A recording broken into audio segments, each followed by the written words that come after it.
Hello guys, મારું નામ છે તાક્ષી ને આજે તો મહારાષ્ટ્ર એટલે અમે તો વયા ગયા હતા મહારાષ્ટ્રમાં ને ત્યાં તો સિંગરમાં હતા અર્જુનભાઈ આહિર અને ઈનાબેન આહિર. અને અર્જુનભાઈ આહિર અને ઈનાબેન આહિર તો ખૂબ જ મસ્ત ગાતા હતા. એ ગાતા જોઈને આપણને તો થઈ ગયું રાસ રમવાનું મન, એટલે આપણે તો થોડી વાર રમવા માંડ્યા રાસ. અને આજે તો મહારાષ્ટ્ર એટલે આપણે તો પહેર્યા હતા જીમી કાપડા. તમે ક્યારેય જીમી કાપડા પહેર્યા કે નહીં? કોમેન્ટ કરીને જરૂર જણાવજો. રાસ રમવા તો મને ખૂબ જ ગમે હો ભાઈ.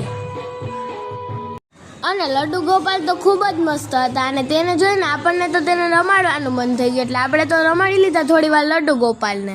અને પછી આપણને મળી ગયા આપણા સબસ્ક્રાઈબર, એટલે આપણે પાડી લીધા તેને યારે થોડાક ફોટા અને રાસ રમીને આપણને તો લાગી ગઈ હતી ખૂબ જ ભૂખ, એટલે આપણે તો ખાઈ લીધા ગરમ ગરમ ગાંઠિયા. ગરમ ગરમ ગાંઠિયા ખાઈએ પછી ઠંડા ઠંડા ગોલા પણ ખાવા જ પડે ને, એટલે પછી આપણે તો ખાઈ લીધા ગોલા. તમને મારી ચેનલ ગમી હોય તો લાઈક શેર અને સબસ્ક્રાઈબ કરજો.